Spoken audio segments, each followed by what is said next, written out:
On the aerodrome and in the mess, we had him with us all of the time. He was gay and tall and full of laughter, this Finn, with black hair and a long, straight nose, which he used to stroke up and down with the tip of his finger. He had a way of listening to you while you were telling a story, leaning back in his chair with his face to the ceiling but with his eyes looking down on the ground. And it was only last night at supper that he had suddenly said, "You know, I wouldn't mind marrying Nikki. I think she's a good girl."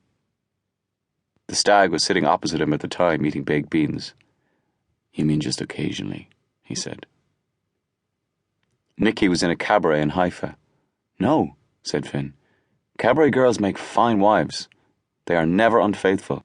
There is no novelty for them in being unfaithful. That would be like going back to the old job." The stag had looked up from his beans. "Don't be such a bloody fool," he said. "He wouldn't really marry Nikki." "Nikki," said Finn with great seriousness, "comes of a fine family. She is a good girl. She never uses a pillow when she sleeps. Do you know why she never uses a pillow when she sleeps?" "No." The others at the table were listening now. Everyone was listening to Finn talking about Nikki. "Well, when she was very young, she was engaged to be married to an officer in the French Navy. She loved him greatly. Then one day, when they were sunbathing together on the beach, he happened to mention her that he never used a pillow when he slept. It was just one of those little things which people say to each other for the sake of conversation. But Nikki never forgot it. From that time onwards, she began to practice sleeping without a pillow. One day, the French officer was run over by a truck and killed.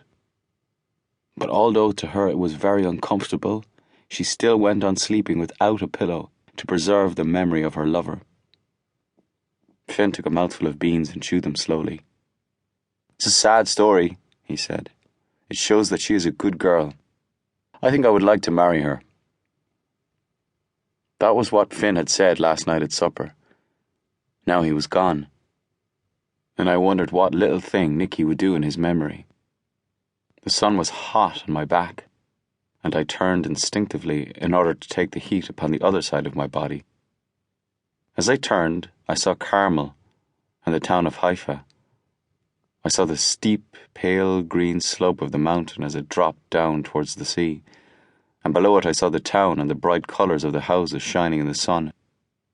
The houses with their whitewashed walls covered the sides of Carmel, and the red roofs of the houses were like a rash on the face of the mountain.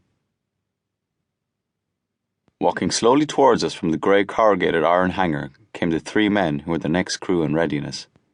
They had their yellow May Wests slung over their shoulders, and they came walking slowly towards us, holding their helmets in their hands as they came. When they were close, the stag said, "Finn's had it." And they said, "Yes, I know." They sat down on the wooden boxes which we had been using, and immediately the sun was upon their shoulders and upon their backs, and they started to sweat. The stag and I walked away. The next day was a Sunday, and in the morning we flew up the Lebanon Valley to ground strafe an aerodrome called Ryak.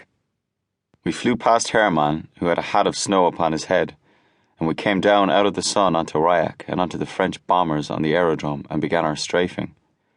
I remember that as we flew past, skimming low over the ground, the doors of the French bombers opened. I remember seeing a whole lot of women in white dresses running out across the aerodrome.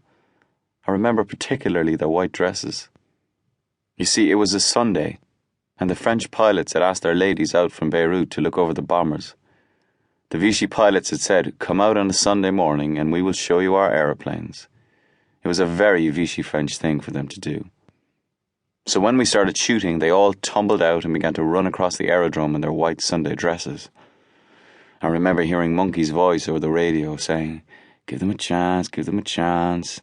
And the whole squadron wheeled around and circled the aerodrome once while the women ran over the grass in every direction.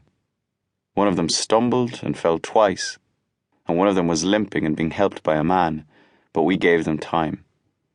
I remember watching the small, bright flashes of a machine gun on the ground and thinking they should at least have stopped their shooting while we were waiting for the white-dressed women to get out of the way. That was the day after Finn had gone.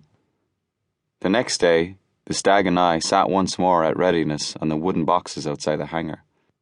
Paddy, a big fair-haired boy, had taken Finn's place and was sitting with us.